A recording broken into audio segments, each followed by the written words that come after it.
Su micrófono. Y ahora sí. Hola Mariel, ¿cómo estás? Buenos días. Bien, doctor Barriga, le presento al doctor Gustavo Espinosa. El ¿Cómo doctor está es quien nos va a Gustavo? dar ahí la Buenos ponencia. días. Hola, buenos días, doctor Barriga. Encantado ¿Cómo de le va? tenerlo con nosotros. Igualmente, un placer para mí. Qué bueno. Sí. Pues Bueno, doctor, estamos son las ahora. 7 de la mañana. Sí, Sí, presenta. podemos Y iniciar la empezamos. presentación. De acuerdo. Bien, doctor, muchas gracias. Recording in Sí. progress. Entonces, buenos días con todos. Agradecerles por su asistencia nuevamente. Hoy tenemos el gusto de presentar al doctor Gustavo Adolfo Espinosa García. Él es oftalmólogo de la Universidad Central de Venezuela. Tiene la especialidad de segmento anterior en el Centro Oftalmológico de Valencia, en Venezuela. Es especialista de glaucoma de la Fundación Oftalmológica Santander Foscal. Actualmente especialista de glaucoma en el Centro Oftalmológico Virgilio Galvis. Miembro de la Sociedad Colombiana de Oftalmología. Miembro del Grupo Glaucoma de Colombia, miembro del Grupo Venezolano de Glaucoma, miembro de la Sociedad Panamericana de Oftalmología y miembro de la Sociedad Americana de Cirugía Refractiva y Catarata. Doctor, muchísimas gracias por participar en nuestro curso, que es especialmente dirigido a los residentes. Hoy es la última sesión que tenemos en este curso y es muy grato contar con su presencia. Lo dejo a cargo de la ponencia.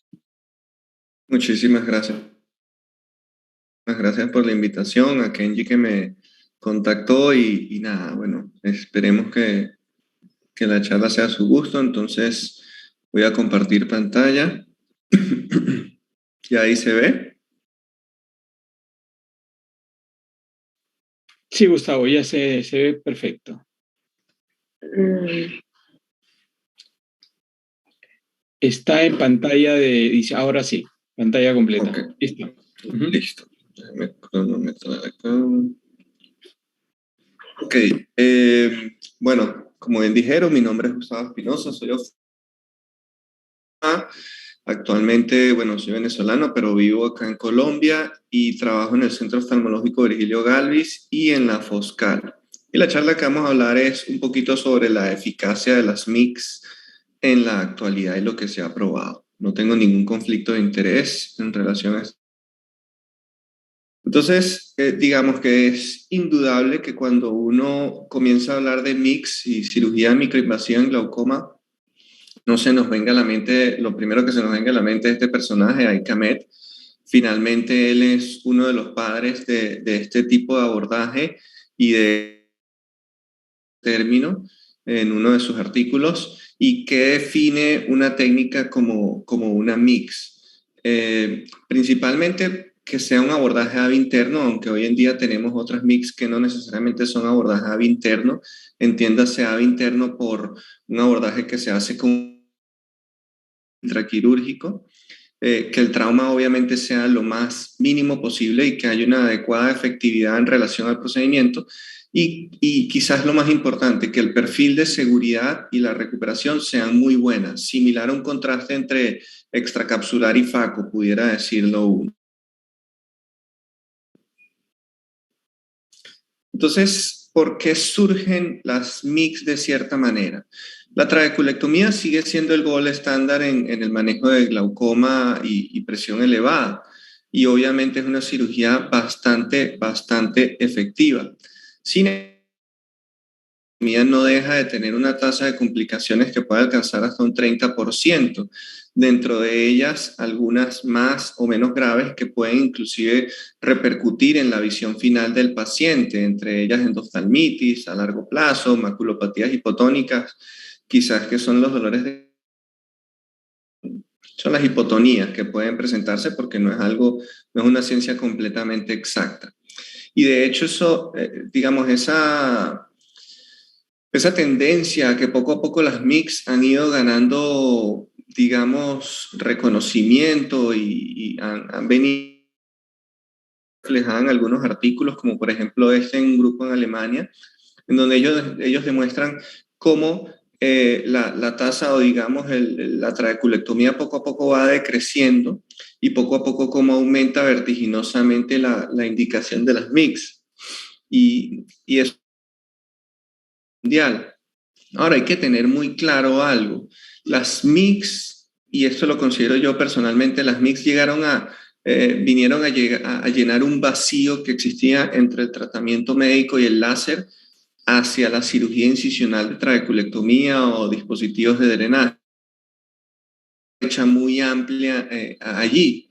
Entonces, ese pienso yo es el espacio que buscan llenar las MICs. Ahora, ¿cuál es la evidencia que existe respecto a las MICs? ¿Por qué? Porque, digamos, hay muchas personas que desestiman las MICs, que piensan que no sirven, que es puro mercado.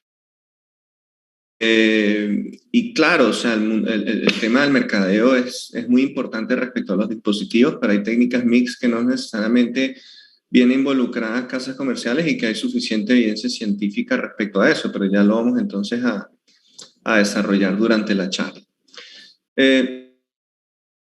Positiva porque en nuestros pacientes con glaucoma nosotros muchas veces asumimos que los pacientes usan el tratamiento y pensamos que la progresión viene muy asociada a que el tratamiento no está haciendo efecto, pero podemos observar en algunos pacientes que la adherencia puede ser 60%, o sea, la falla de adherencia. Y no solo eso, sino por lo menos en este artículo podemos ver que desde la primera formulación de un medicamento hasta que el paciente lo deja, al cabo de 36 meses de seguimiento, vemos cómo hay una caída importante.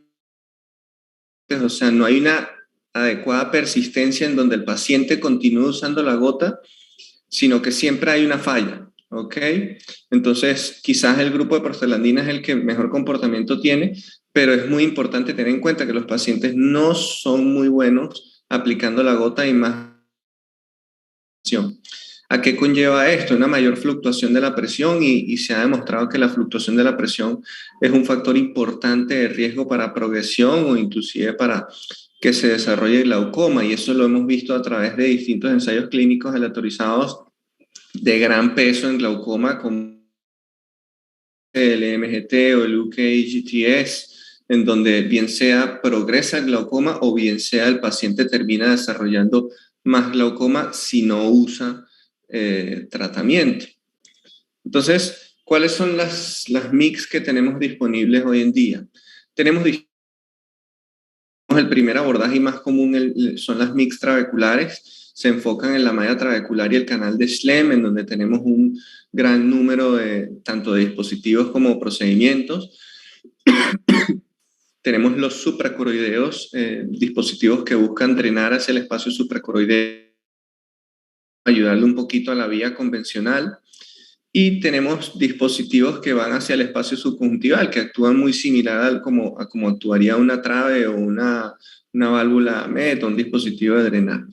Y finalmente las técnicas ciliares, en donde tenemos la endociclofotocoagulación, y algunas personas considerarían incluso también la ciclofotocoagulación micropulsada transescleral como una técnica MICS.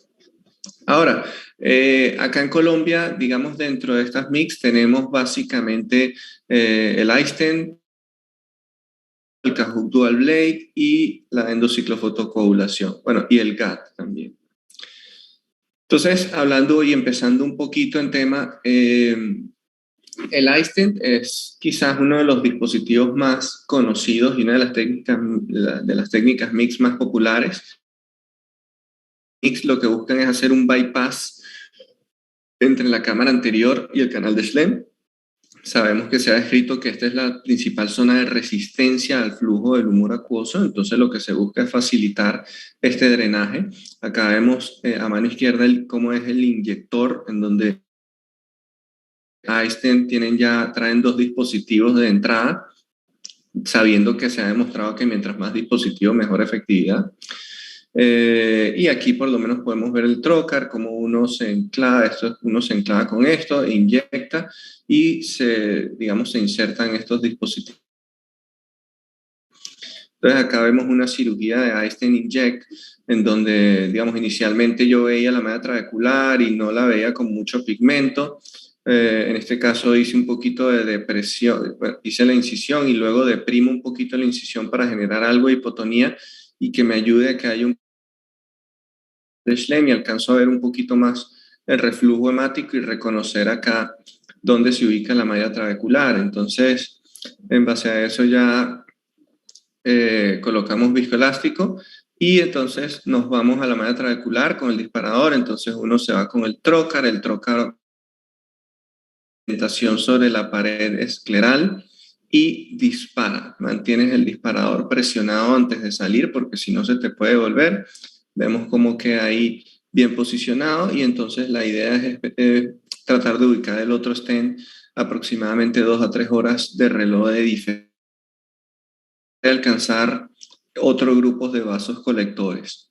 Entonces ya ahí finalmente vemos que están los dos stents bien posicionados y de hecho eso se va a confirmar con la presencia de reflujo cuando el ojo queda un poquito hipotónico.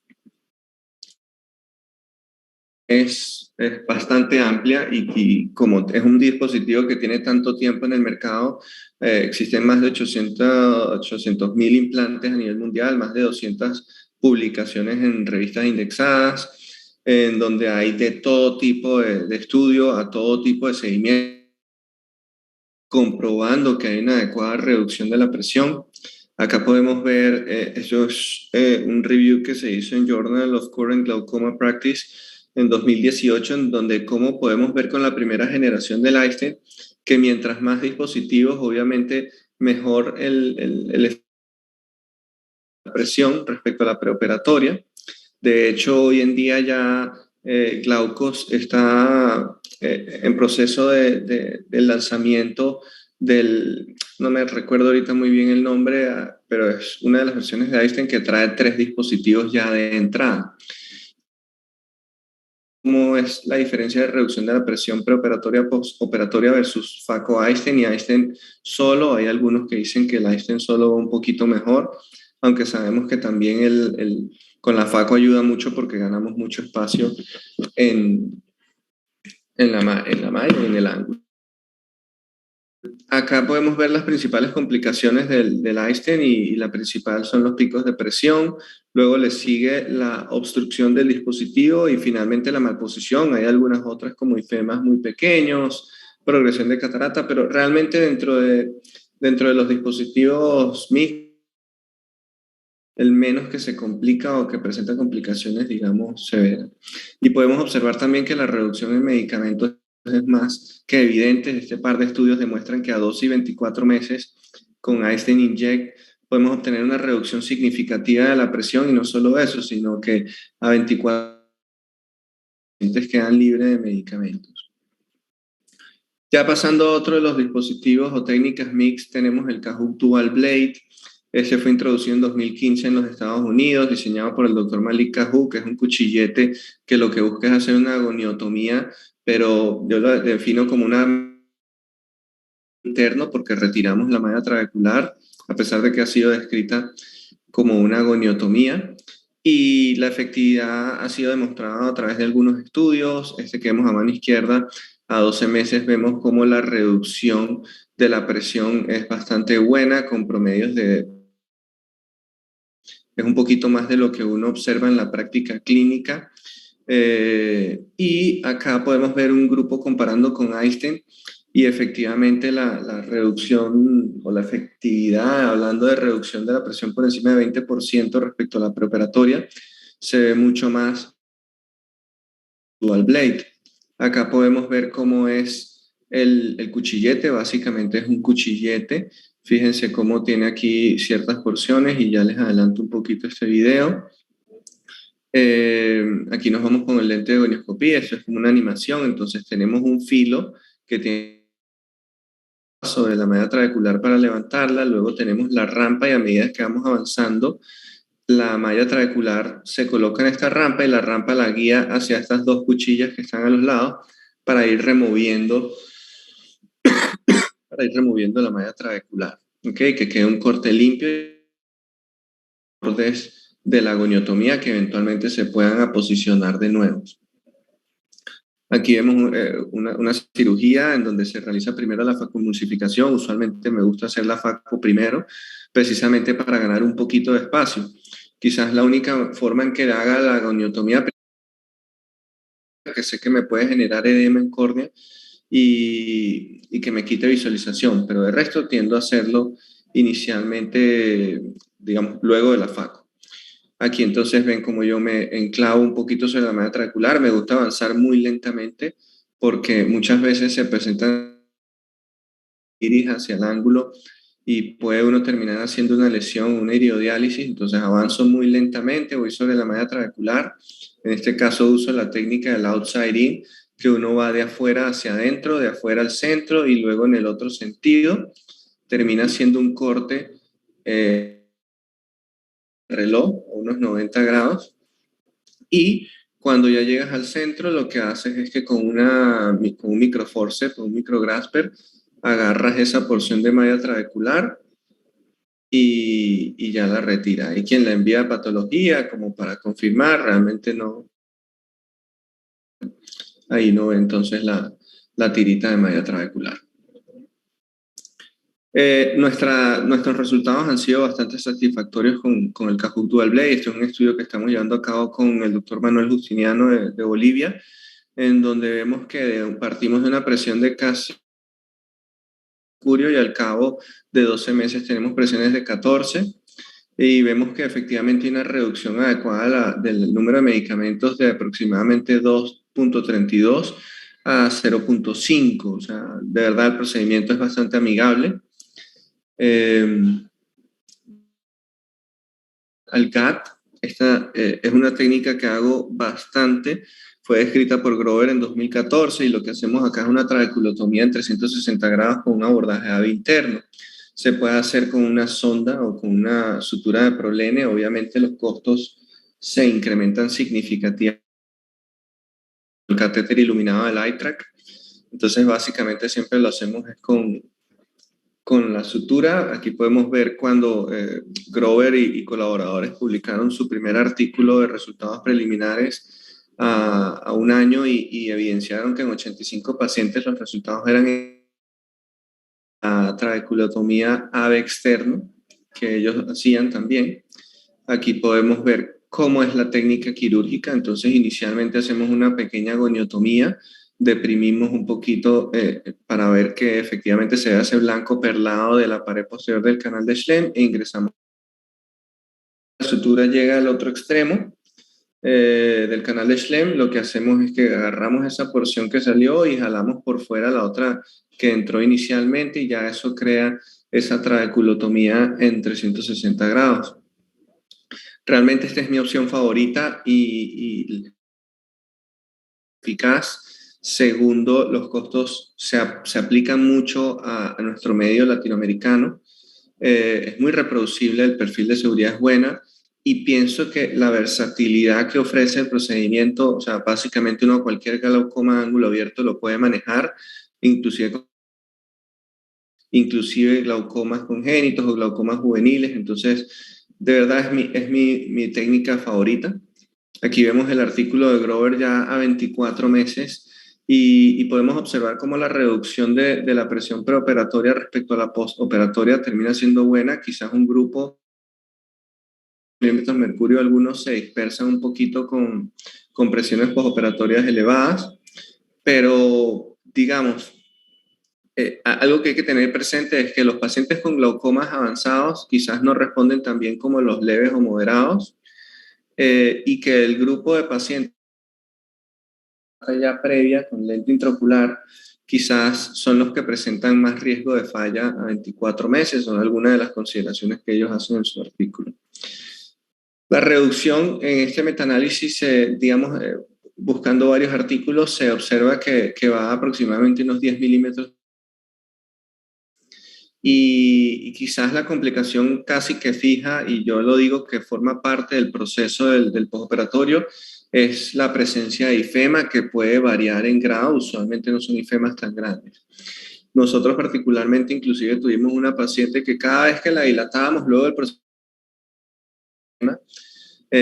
y no es descabellado tampoco ver ifemas tardíos, quizás es algo que hay que tener presente y muy presente también que los pacientes no estén anticoagulados porque puede llegar a presentar algún problema y que también qué condiciones tiene el paciente, porque si es un paciente que tiende a hacer mucha maniobra de Valsalva puede haber cierto grado de reflujo. Entonces es algo que hay que tener en consideración. Nuestros resultados con GAT son bastante buenos. Realmente nosotros, esto es un estudio que estamos llevando a cabo de pacientes con FACO-GAT únicamente, tensos oculares, en donde vemos que hay un porcentaje de reducción adecuado con una media de presión, y pienso que es lo que casi uno siempre busca con estos pacientes, una media de 15 milímetros de mercurio, y una reducción de medicamentos de 1,5 a un poquito menos de 1. Bastante bien para el tema de la economía que ofrece el procedimiento. Respecto a la canaloplastia ab interno, este es otro de los procedimientos que hay disponible acá. Acá tenemos la sonda del iTrack. Eso fue una técnica descrita por Marc Gallardo en 2018, en donde que se hacían previamente a ab externo, él ideó con la sonda iTrack hacer el abordaje ab interno, introducir, como vamos, es una de las cirugías que he hecho acá. Uno hace una paracentesis temporal.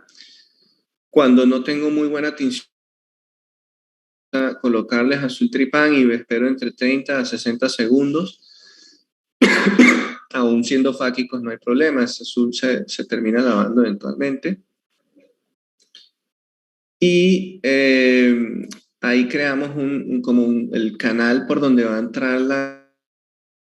Ok, lo hacemos con una aguja que previamente ha sido marcada con una tinción para poder ubicarla sobre la córnea. Introducimos el catéter iluminado. Ahí vemos el ángulo. Fíjense cómo se ve la malla trabecular súper bien pigmentada, o sea, muy fácil para identificar. Entonces, muy similar al GAT.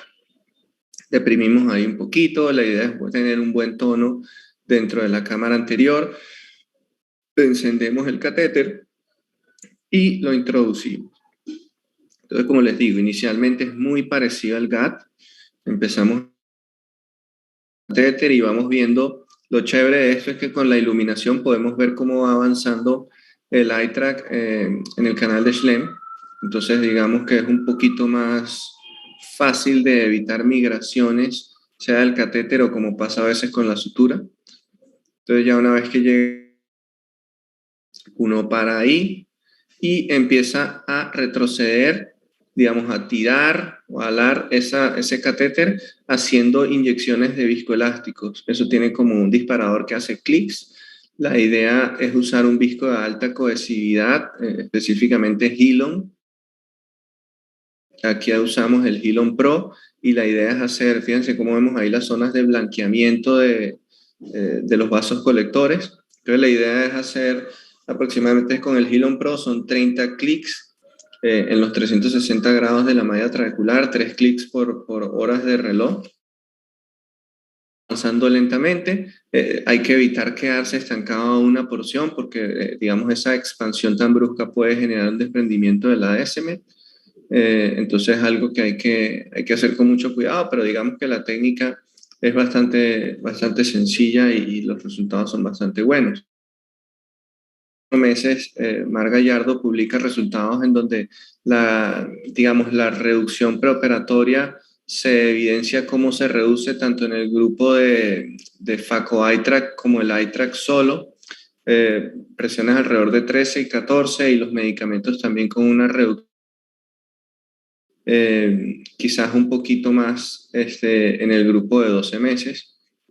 Pero como les digo, es una técnica bastante buena y dentro del margen de complicaciones, realmente no, quizás lo que hay que tenerle más cuidado es lo del desprendimiento de la ASMET, pero es algo más enfocado a hay una expansión tal del canal con viscoelástico. Si nos quedamos detenidos en una zona, puede generarse el desprendimiento de la ASM. Entonces siempre hay que estar avanzando durante el procedimiento. Y la presencia de microifema, que con estos MIC siempre se ve. Este es otro de los dispositivos. Colombia, está disponible en Estados Unidos, en Europa, y este es el iDRUS.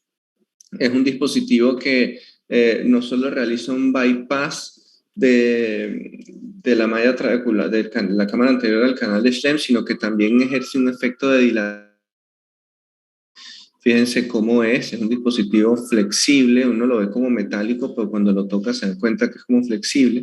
Entonces uno se enclava ahí en la malla trabecular y entonces ya cuando está bien metidito, empieza a introducir el dispositivo como podemos ver acá.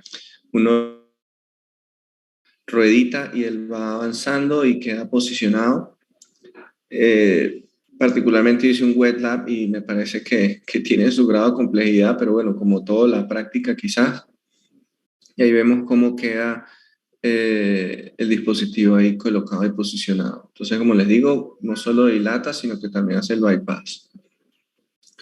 Este dispositivo es muy llamativo porque realmente dentro de la evidencia científica de solidez es el que más ha demostrado cambios importantes.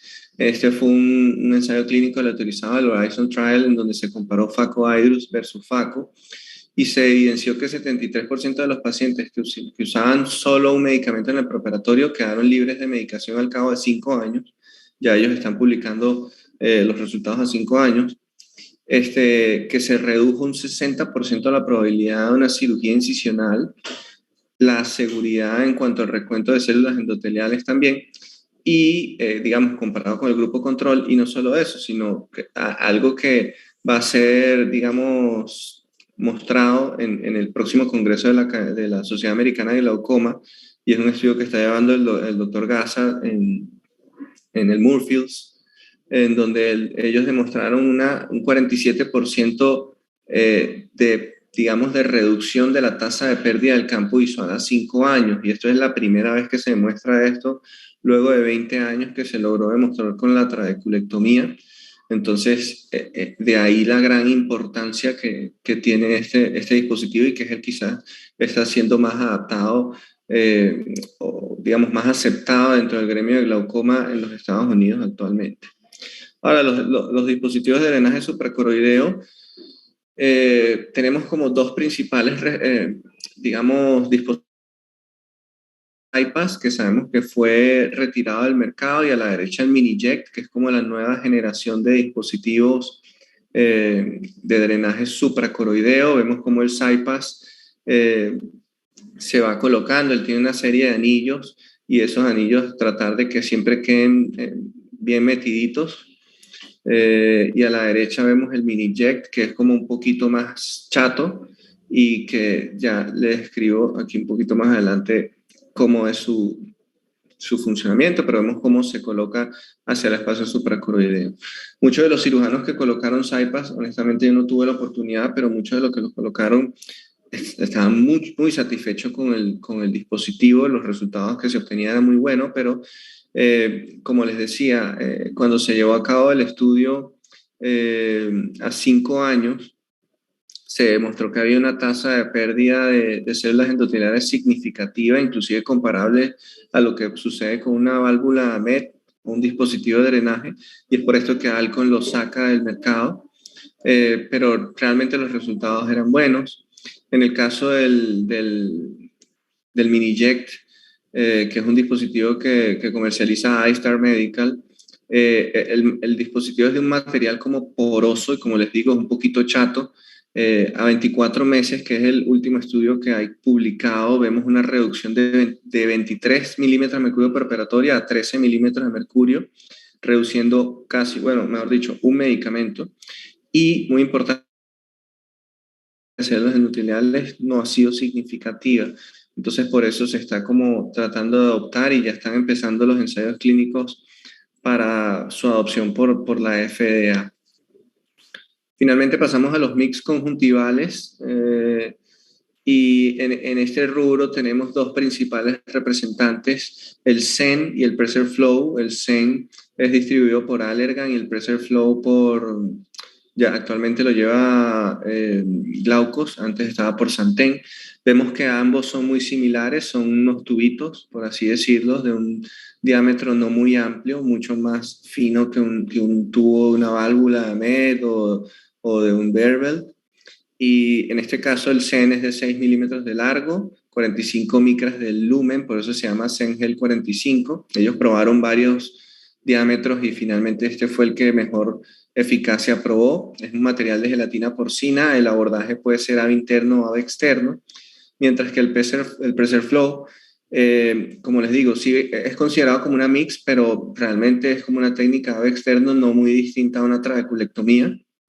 El tubo es de 8.5 milímetros de largo, 70 micras de lumen, un poquito más amplio que el SEN, pero por el hecho de ser más largo, quizás la tasa de filtración no es tan marcada. Es un material especial denominado SIPS y, como les decía, aquí qué pena, es abordaje externo. Entonces, el SEN, en uno de los estudios más importantes, digamos, esto es un review que se hizo, se publicó en el 2020, en donde evidenciamos que la reducción entre los estudios evaluados iba de 16 a 36 preoperatoria, a 12 a 17 en el postoperatorio, rangos de medicamentos con una reducción significativa entre las complicaciones, quizás sangrado, dislocación en el intraoperatorio, o sea, que se mueva un poco. En el postoperatorio la presencia de ifema o hipotonía. Cuando se coloca ave interno es fácil que se presenten sangrados a nivel subconjuntival y eso puede de cierta manera limitar. Otra de las cosas con las que se complica mucho el SEN, entre comillas, complica, es que cuando uno lo coloca ave interno, el SEN puede quedar como atrapado con la tenon y entonces cuando se hace, de hecho se describe la técnica que cuando se coloca ave interno hay que movilizar, que el tubo tenga buen movimiento porque si no puede que se enclave con la tenon y no funciona desde el principio. Y de hecho, de ahí parte el concepto de que la tasa de needling puede ir de 30%, incluso algunos los escriben hasta 50%, porque es muy fácil que se tape. Y esto es algo que algunas personas por eso no lo aceptan del todo, porque consideran que la tasa de needling es muy elevada. Acá vemos la técnica quirúrgica. Aquí vemos el abordaje ave interno. Hay quien lo hace, digamos, a ciegas, hay otros que lo hacen con lente de gonioscopía, pero aquí vemos cómo se coloca el dispositivo, se entra ya la esclera más o menos a 1.5 o 2 milímetros del limbo y se inyecta el dispositivo y vemos cómo queda ahí bien posicionado. La mitomicina se puede colocar antes o después, se coloca inyectada la mitomicina. Y lo que les digo, fíjense cómo se trata de movilizar el SEN para saber que no está como atrapado con la tenon. Ahora, con el pressure flow, esto es un estudio, un seguimiento a 2 años, un estudio ya en varios centros, en donde se evidenció que la reducción de la presión fue de 21 milímetros de mercurio a 14.5 milímetros de mercurio. El éxito total definido como una reducción del 20% fue un 74% al año, es lo que describen en este artículo. Reducción de medicamentos a 2 años de 2 a 0.5. Y entre las complicaciones, aumento de la PIO inicialmente y ya otras complicaciones menores. La tasa de needling aquí es mucho, mucho menor. ¿Y por qué? Porque el abordaje es ave externo. Entonces, ¿qué dicen los expertos? De que cuando uno hace un abordaje ave externo puedes disecar mucho mejor los tejidos, puedes cerrar por planos. Entonces quedas completamente seguro de que no te queda tapado el dispositivo. Este es un poco más similar a la trave porque fíjense que se colocan esponjas de mitomicina. Entonces luego de colocar las esponjas se lava similar a la trave y ya estos artefactos, digamos, los trae el SEN como para saber a qué distancia del limbo lo colocamos. Esto es un cuchillete en donde inicialmente se hace una entrada y ya luego pasamos con la aguja. ¿Por qué un poquito esa entrada más gruesa? Porque ya vamos a ver el dispositivo que tiene como un cuello un poco más grueso y eso es para que quede bien posicionado el pressure flow en esa porción. Fíjense ahí cómo se ve. Entonces ahí se va avanzando y ya esa partecita queda ahí, hasta ahí llegamos. Ya sabemos que esa es la marca. Ahí empezamos, y adelanto aquí un poquito, él hace como un flushing ahí del tubito y ya luego vemos cómo filtra perfectamente. Entonces eso se cierra bien, aquí le coloco un poquito de Elogen, ya eso es a preferencia de los cirujanos y de la disponibilidad, obviamente. pero realmente los resultados son muy buenos. Quizás los resultados más sólidos los lleva el doctor Juan Valle de República Dominicana, que fue uno de los que arrancó con esta técnica, y sí, son bastante buenos. Ahora, lo que siempre digo, no todo lo que brilla es oro. Fíjense este ensayo clínico del autorizado de a 2 años, en donde se comparó la trabeculectomía con el pressure flow, y podemos ver acá dentro de las conclusiones, luego de ese seguimiento, de que la probabilidad de éxito era más baja con el pressure flow que con la trabeculectomía. Obviamente la reducción de la presión era mucho mayor en la trabe, y digamos el número de medicamentos también, en que la trabe inclusive puede ser considerada como superior. Ahora, aquí hay varias limitaciones en este estudio, ¿no?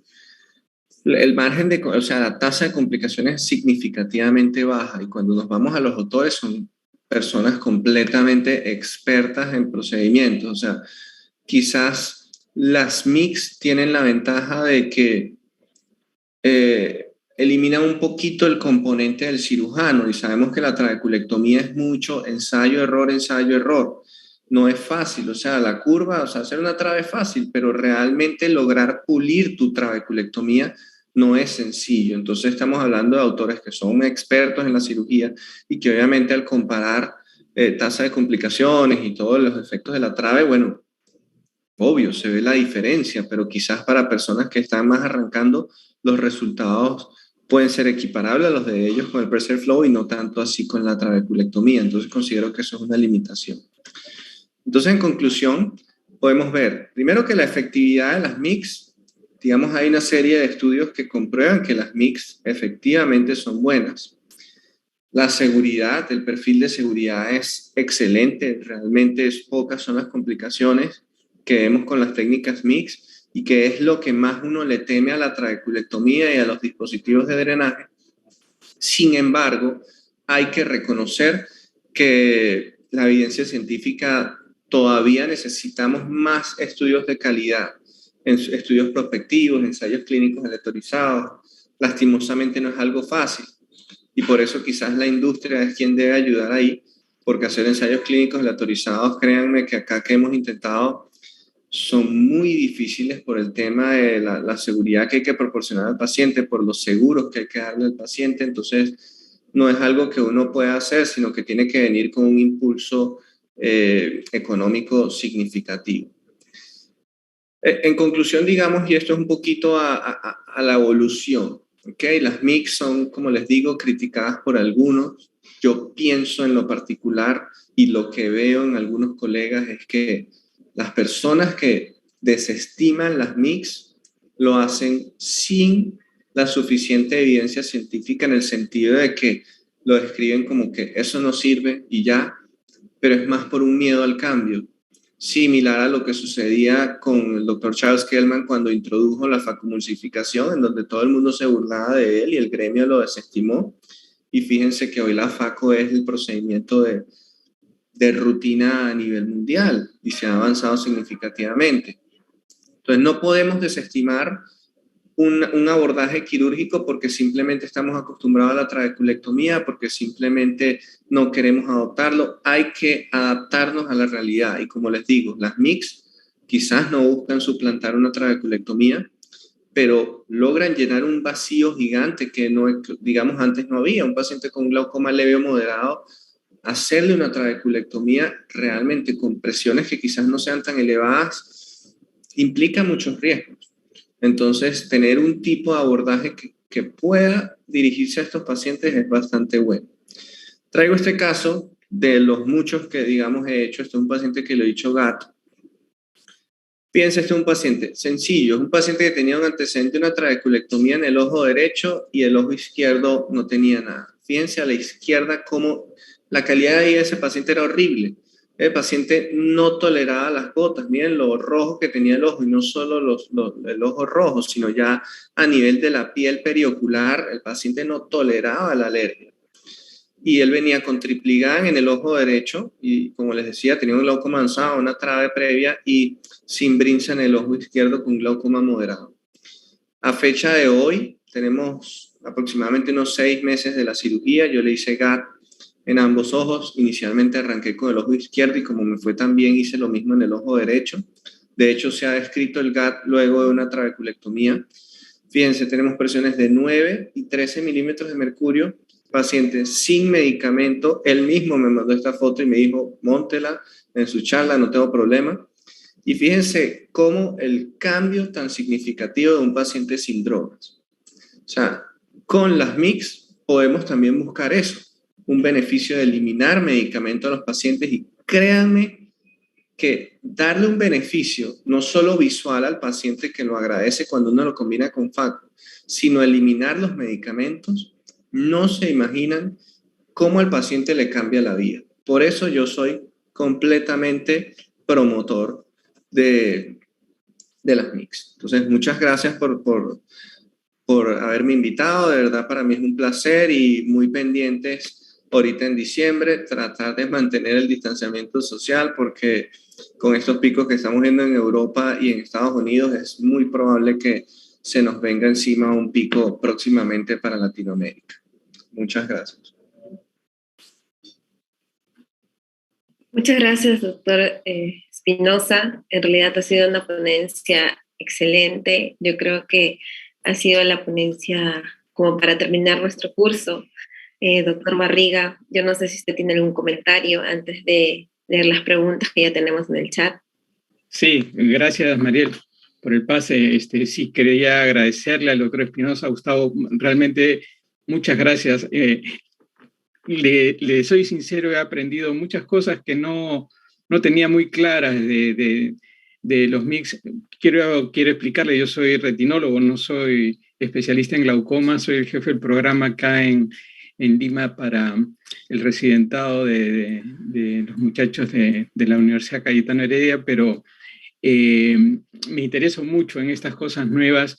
Es más, una de mis preguntas tenía que ver con algo que escuché en la academia que me gustaría conocer sus opiniones, pero quisiera aclarar algo que en el curso hemos tenido invitados que sí son efectivamente detractores de los MICs por razones de la tecnología que conforme ha avanzado, pues ha abierto una serie de alternativas a los MICs que claro, invita a pensar que pudieran ser mejores que ellos, ¿no? Que los MICs, pero yo me pongo a pensar, y usted lo dijo en algún momento, tenemos que adecuarnos a nuestra realidad. Nosotros tenemos un problema de acceso a tecnología y a estas cosas nuevas. Los precios son una barrera importante y adquirir un láser de micropulso o adquirir cualquier equipo pudiera resultar mucho más caro que ofrecer alternativas como las que ha presentado. Me ha llamado mucho la atención su técnica de GAT. De ella también tenías otra pregunta, pero creo que vamos a darle pase a los chicos porque ahorita el auditorio principalmente es de residentes. Pero yo quería conocer su opinión. A mí me da la impresión de que a los MICs un poco los han desprestigiado los mismos oftalmólogos que se han mandado a operar sin conocer la técnica o no tener una técnica depurada. Y eso le ha pasado a muchas técnicas quirúrgicas, ¿no? Cuando se empiezan, uno escucha hablar a usted o a cualquier otra persona que defiende a los MICs y da la impresión de que sea un procedimiento muy sencillo, ¿no? Que invita a que cualquiera lo haga, y creo que no es así. Y justamente el comentario que le voy a hacer con la pregunta que tenía pendientes tiene que ver con eso, ¿no? En la última reunión de la Academia Americana de Oftalmología se ha presentado un prototipo robotizado para el implante de estos dispositivos tipo Einstein, que en donde un robot va a ser el que implante el dispositivo, preveyendo, yo me imagino que acá la industria prevé que lo que va a corregir o lo que va a solucionar es el hecho de que el cirujano pudiera tener alguna dificultad en cuanto al pulso, por ejemplo, para implantar el dispositivo. Estamos hablando de espacios muy pequeños y la otra cosa, porque ahí con lo que se presentaba daba a entender que la necesidad de conocer muy bien la anatomía para poner el dispositivo donde debe ponerse es crucial, es crítico. Si uno no pone el dispositivo donde debe quedar, la cirugía va a quedar mal, el dispositivo se va a salir y, en fin, todas las complicaciones que se hablan del mix, ¿no? ¿Qué le parece esa intención que se tiene de robotizar el procedimiento para el implante de mix? ¿Lo ve como una solución en el sentido de democratizar la aplicación del mix o cuál es la razón por la cual se está haciendo esto, ¿no? O sea, yo pienso que quizás lo que se dice es cierto. O sea, el tema de la curva no es sencilla inicialmente, pero lo veo como una limitación en el sentido de que eso solo va a incrementar los costos. Claro. Y ya estamos hablando de técnicas quirúrgicas que algunas de ellas son prohibitivas. Por ejemplo, el Einstein. Acá he dado varios Einstein, pero no es una técnica que con frecuencia haga porque es muy costosa. Claro. Es muy costosa. Y no solo eso, cuando uno está hablando de una técnica como la del Einstein, en donde, digamos, efectivamente es una mix, pero que quizás en lo personal no considero tan potentes en mi experiencia. Yo no soy capaz de ofrecerle eso a un paciente bajo semejante costos, salvo que el seguro me lo apruebe. O sea, si el seguro me ofrezco, pero yo a un paciente que me venga particular no lo ofrezco porque es que es mucho el costo y quizás la relación costo-beneficio no lo considero como tan justificable, o sea, porque realmente es muy costoso. De acuerdo. Como les mencionaba, por ejemplo, el Kahoot, que sí la tiendo a ofrecer mucho, que es mucho más económica, es mucho más amigable para el paciente y es mucho más predecible, porque el tema del Einstein, a pesar de que uno lo ve muy sencillo, pienso que también se busca como realizar por medio de un robot, como usted dice, porque a pesar de lucir muy, de cierta manera sencilla, no es tan fácil porque hay muchas variables. Uno tiene que colocar el dispositivo justo donde es. Tienes que tener algunos cirujanos hablan de que hay que, de cierta manera, venas acuosas para lograr un mejor drenaje hacia el sistema colector. Entonces hay ciertas variables, muchas veces quedan enterrados los stents. Entonces hay ciertas variables que realmente limitan la indicación en nuestro medio, porque obviamente en Europa y en los Estados Unidos es muy fácil, o sea, sin tanto inconveniente, pero acá es muy, muy difícil. Honestamente, es de los procedimientos que yo considero más difícil de indicar. Ahora, volvemos a lo mismo en Latinoamérica, técnicas como el GAT, que es hasta más barato porque simplemente lo que uno está pagando es la sutura. Es muy fácil de realizar. O sea, yo arranqué mi curva quirúrgica con Kahoot y partiendo un poquito de lo que se hablaba de que quizás luce muy fácil.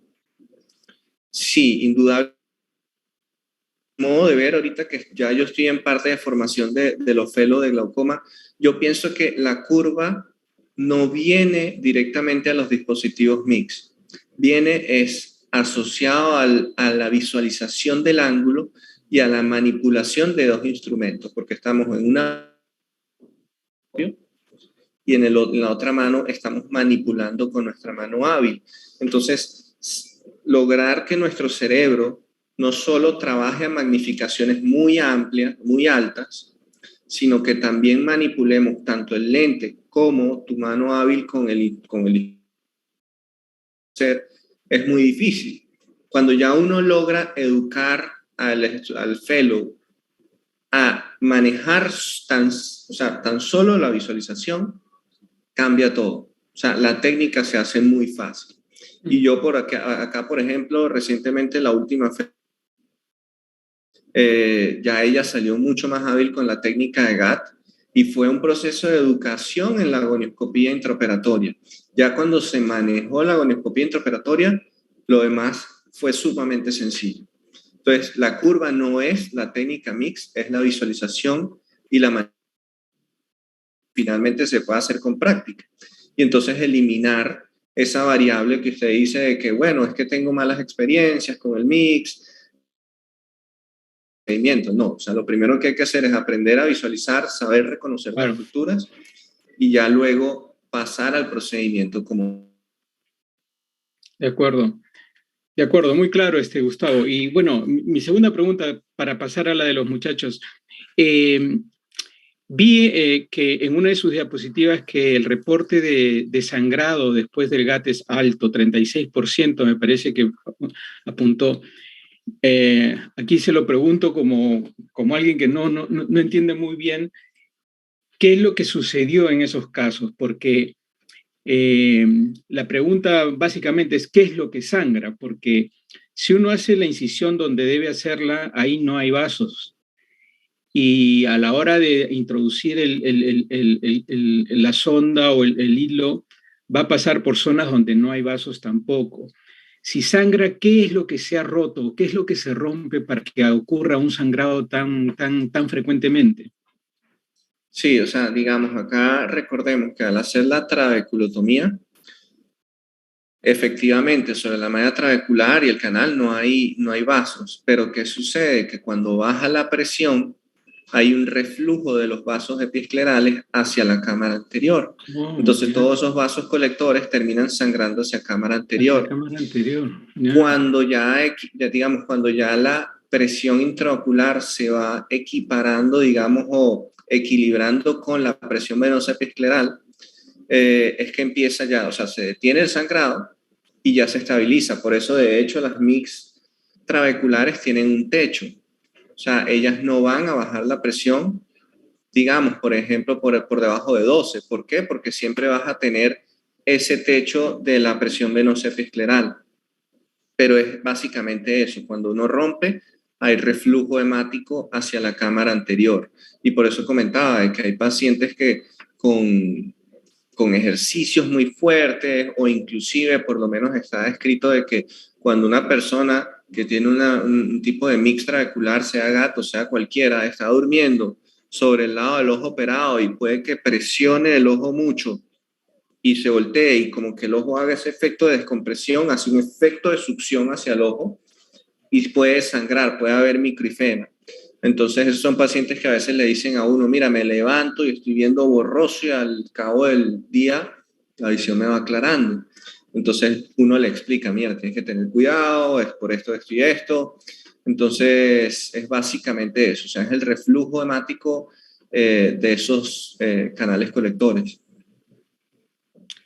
Muy bien, Gustavo, gracias, gracias. Encantado realmente de haberlo tenido en el curso. Quisiera ahora pasar a Mariel para que nos lea las preguntas del chat, por favor.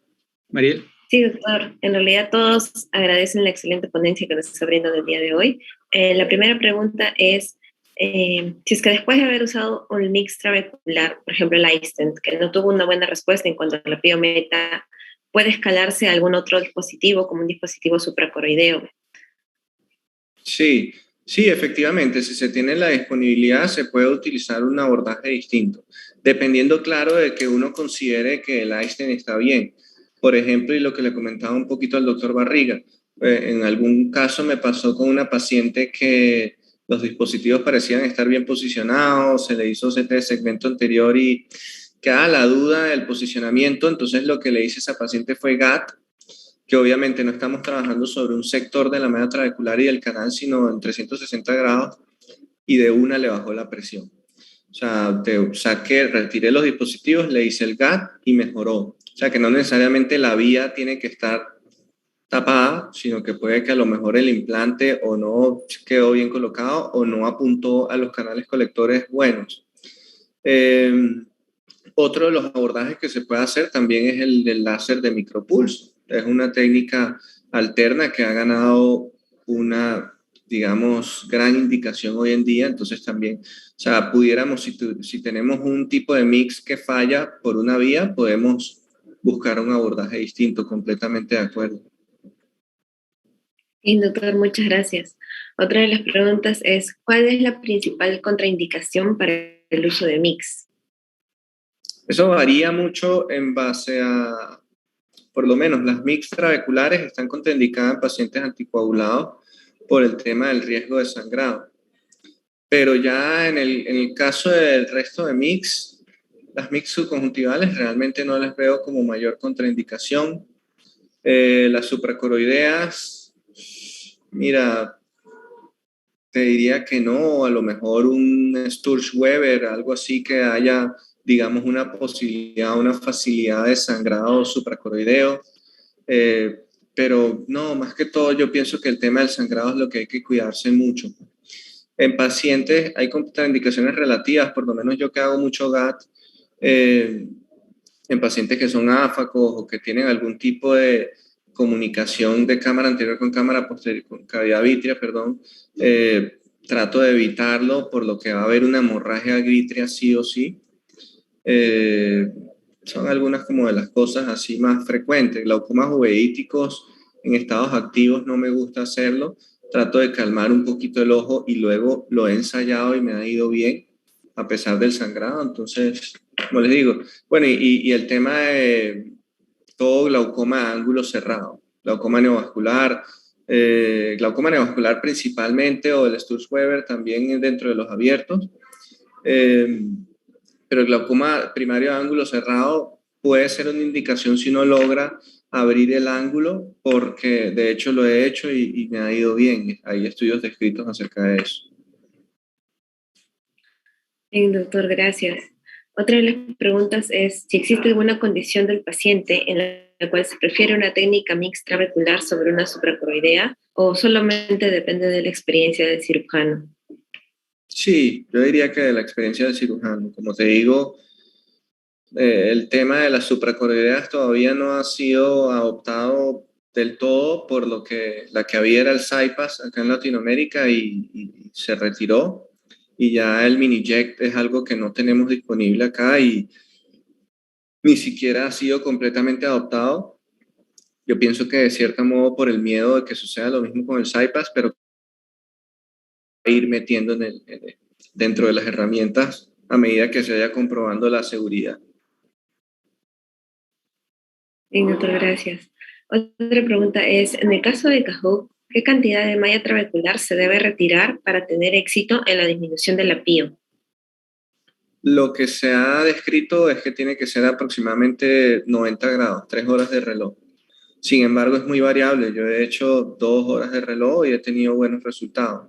No hay algún estudio que evidencie que si más o menos tenga mayor o menor posibilidad de éxito. Realmente es muy interesante. De hecho, en lo que yo llevo haciendo, he tratado de documentar eso para ver si es una variable que tiene algún tipo de relación, pero hasta los momentos no se ha escrito nada al respecto. Bien, doctor, gracias. Dice, en cuanto, si usted tiene algún tipo de preferencia en cuanto al tipo de mix que se va a usar de acuerdo al grado de severidad del glaucoma. Por ejemplo, los subconjuntivales para casos severos, ¿se recomendarían? ¿Los utilizaría? Sí, fíjate, en mi práctica, porque obviamente tengo que hablar en base a lo que yo hago, ¿qué hago yo? Usualmente, al principio cuando arranqué con el GAT, como todo, yo quise ponerlo a prueba y empecé a probar con todos los pacientes, glaucomas leves, moderados, avanzados, y sí, efectivamente, noté que no había una adecuada reducción en los avanzados. Entonces, hoy en día lo que estoy haciendo es que reservo este tipo de abordajes, digamos, basándome un poco en mis resultados de GAT, que es la mayor cantidad de pacientes que tengo.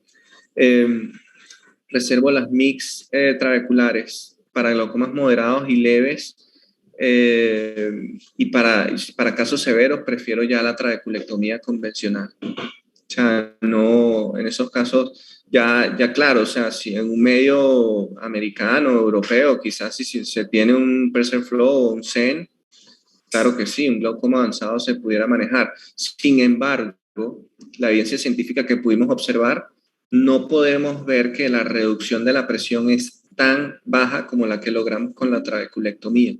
Entonces, es algo a tener en consideración allí.